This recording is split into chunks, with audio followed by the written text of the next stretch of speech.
Hello guys, welcome back to my channel G sports official. So അങ്ങനെ കാത്തിരിപ്പിനൊടുവിൽ Kerala Blasters ഒരു പുതിയ സൈനിങ് നടത്തിയിരിക്കുകയാണ്. കോൾഡോ ഒബിയേറ്റ എന്ന് പറയുന്ന ഒരു സ്പാനിഷ് സ്ട്രൈക്കറെയാണ് കേരള ബ്ലാസ്റ്റേഴ്സ് സൈൻ ചെയ്തിരിക്കുന്നത്. 31 വയസ്സുള്ള താരമാണ് കോൾഡോ ഒബിയേറ്റോ എന്ന് പറയുന്ന താരം. ഇദ്ദേഹത്തിന്റെ ഹൈറ്റ് എന്ന് പറയുന്നത് 1.85 ഇദ്ദേഹത്തിന്റെ ഹൈറ്റ് എന്ന് പറയുന്നത്.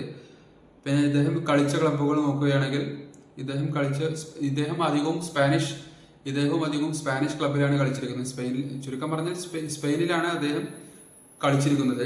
സ്പെയിനിലെ ലാലിഗ ക്ലബായ എയ്ബർ, അതുപോലെ തന്നെ അമോർബെറ്റ, സമുർഡിയോ ഗർണിക്,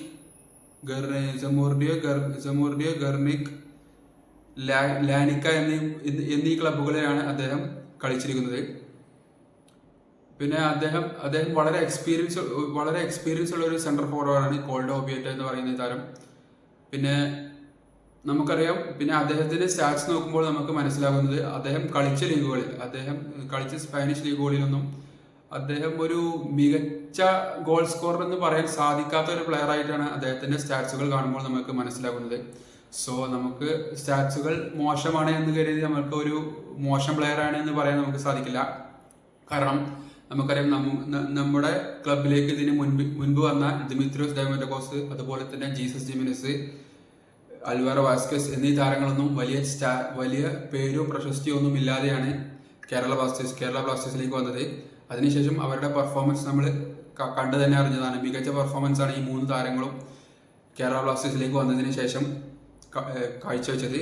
അതുപോലെ തന്നെ ആയിരിക്കും കോൾഡോ ഒബിയേറ്റ കേരള ബ്ലാസ്റ്റേഴ്സിലേക്ക് വന്നാൽ ഉള്ള പ്രകടനം എന്നാണ് നമ്മൾ പ്രതീക്ഷിക്കുന്നത്. സോ നിങ്ങൾക്ക് എന്താണ് ഈ കോൾഡോ ഒബിയേറ്റ എന്ന് പറയുന്ന ഈ സ്പാനിഷ് താരത്തെ കുറിച്ച് പറയാനുള്ളതെന്ന് വീഡിയോയുടെ താഴെ കമന്റ് ബോക്സിൽ എഴുതിയിരിക്കുക. അതുപോലെ തന്നെ ഈ പ്ലെയറെ സൈനിങ്ങിനെ കുറിച്ചുള്ള നിങ്ങളുടെ അഭിപ്രായങ്ങളും നിർദ്ദേശങ്ങളും താഴെ കമന്റ് ബോക്സിൽ എഴുതിയിരിക്കുക. സോ അത്രേ ഉള്ളൂ ഗൈസ് ഇന്നത്തെ വീഡിയോ നിങ്ങൾക്ക് ഇഷ്ടമായാൽ ലൈക്ക് ചെയ്യുക, ഷെയർ ചെയ്യുക, സബ്സ്ക്രൈബ് ചെയ്ത് സപ്പോർട്ട് ചെയ്യുക. മറ്റൊരു വീഡിയോയുമായി വീണ്ടും വരാം. ബൈ.